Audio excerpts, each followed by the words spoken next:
All right, we are live on this week's edition of Halftime Hits, brought to you by Broadway Sports. As always, you can check us out at BroadwaySportsMedia.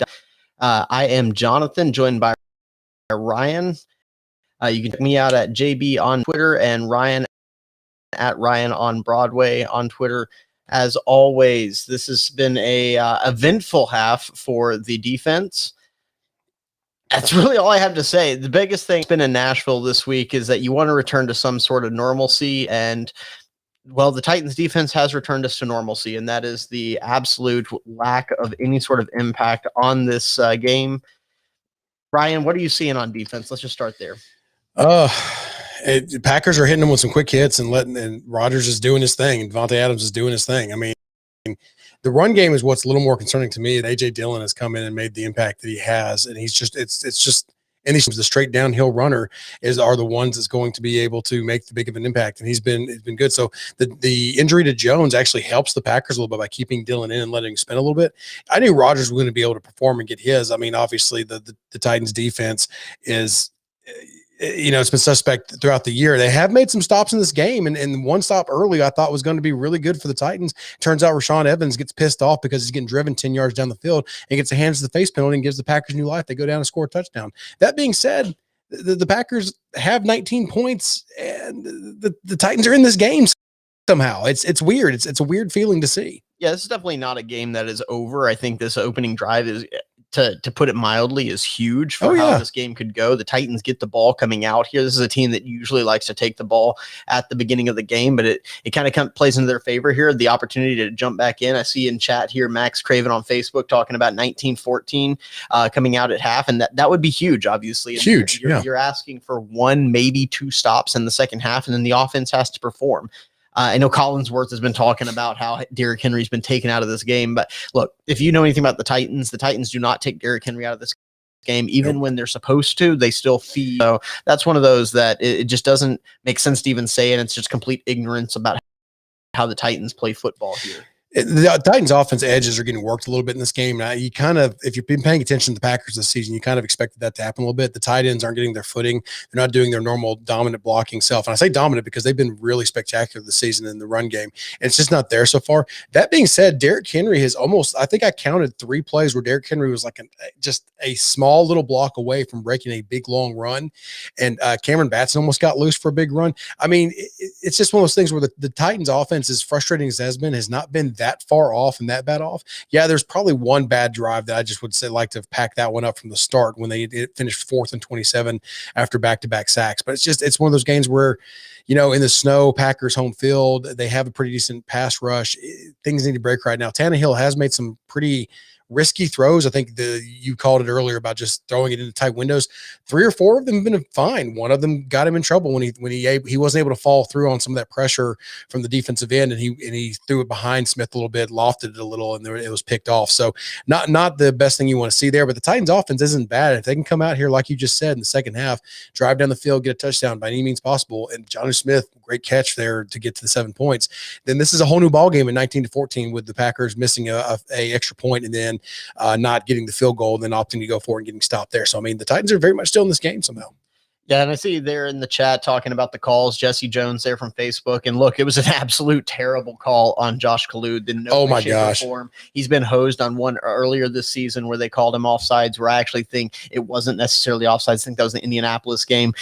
This one, I don't know what they're seeing. He didn't even jump early. He didn't line up. He wasn't even the furthest crowding the ball. So I don't understand. Bates was, yeah. And he wasn't offsides. Yeah, that said, the Titans in scoring anyways would be a bigger deal. But at the same time, it's just it's been a game where the Titans have played they had about as bad of a first quarter as you can have, and that's hard to say considering the Cleveland game that this team has showed up for or did not show up for. But everything seemed to go against them, and that was very much self-inflicted. But here they are. They come out, they get a score right here, and I can't emphasize enough how big that is going to be. They have to get a score here. Got to get points on this drive coming out, and they're right back in this game. And I put out on Twitter saying, at some point, if this game gets ugly, do you pull the starters? Because, I see it there on Facebook again from Max talking about this really wrong. Yes, you could win the division tonight, but you can also win the division next week too against a team that's likely not going to have Deshaun Watson. Right. And this is a team that's going to have, should have the number 3 pick in the draft, but they traded that away to Miami. Yeah, congratulations, Miami. Yeah. But they are the 3rd worst team in the NFL. So at some point you start thinking, hey, maybe we should give some rest time, but you are right in this game. So I don't think you can do that right now. If the game had trended the way they were going, I think it's had to consider. Yeah, but I don't think you're the Packers score there instead of getting tackled on the 4th and 3 on that field goal after the field goal block. Then yeah, you definitely start thinking about those kind of things going in the second half. But I mean, the Titans have showed they have this. That's not really their style though. They don't really think about those things. So I guess a part of me would have been surprised the way Vrabel has coached, but it would have been the smart football thing to do, especially if you're getting down multiple points and then you're getting Tannehill sacked over and over again. It's just not a good look. You don't want to lose him or anybody really from all the injuries they've had to deal with. On defense, I think my other big problem here, just from a coverage, maybe you can speak to this, some of the tentativeness that you've seen out of Des King and Byard coming downfield to just kind of catch on tackles. I mean, you can't really do that in snow games because that's what gets you in trouble. And that's where I've seen the Titans getting in trouble on the edges too. Yeah, I think Des King is a guy who likes to freelance a little bit, and going against Aaron Rodgers, you'll get burned doing that. Yes. I mean, I think that's been his issue in coverage. Byard has been more of him coming downhill. He's never been a big thumper kind of a safety. He's not a strong safety. That's definitely Kenny Vaccaro, but he is constantly playing the role of the nail when it comes to the hammer and the nail. And that's a problem. Now, AJ Dillon's a big dude, and that can be tough, but at the same time, yeah, you'd like to come down, stop striping at the ball and put him on the ground. So I think when you talk about coverage, look, there were a lot of expectations for Adoree Jackson coming out this whenever he got healthy. Apparently the Titans had even bigger expectations than what the fans and the analysts did, because them leaving him singled up with Devon Adams most of that first half. And I see Football in the chat talking about they've switched up and put Butler on him. And I think that's maybe the right call, but at the same time, if you're good, I don't necessarily agree with leaving somebody singled up against Devontae Adams. Yeah, I'm fine if you're doing it against the other receivers for them, but that's tough for any corner. He's just so damn good. I mean, he's the best receiver in the NFL right now.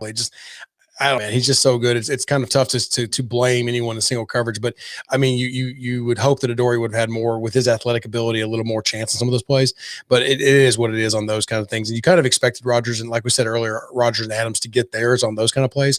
You're just hoping that you're not allowing them to drive down the field and kind of have been able to.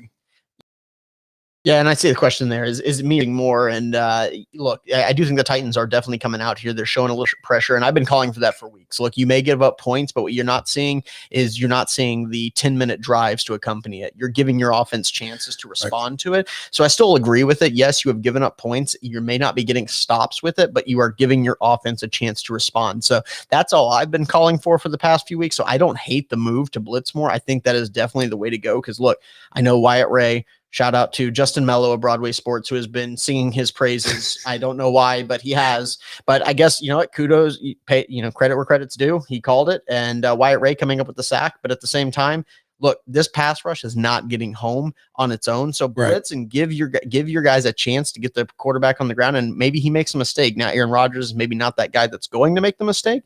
But yeah, I agree. They are blitzing more. They're giving themselves a chance. Yeah, and I've seen a couple comments here in the chat about pulling starters. Let me clarify what Jonathan was talking about. He was talking about if the game had kept going the way it was, they had scored to go up 26 and they get closer to the 30s in the snow with the offense not doing anything. That's when we're talking about being smart and maybe pulling it because of the not being smart to try to risk next week and beyond to try to catch up in a game. Your offense isn't showing any half. Now it's a different ball game. Now you're in it. Now you score here, you've got a chance. And they were very much do not pull the starters now. Keep going, see what you can get done here. So we're right at time. Really, the game is about to come back on. We'll go ahead and wrap up there. As always, you can check out our great content at BroadwaySportsMedia.com. You can check me out on Twitter at JBOnBroad, Ryan at Ryan on Broadway.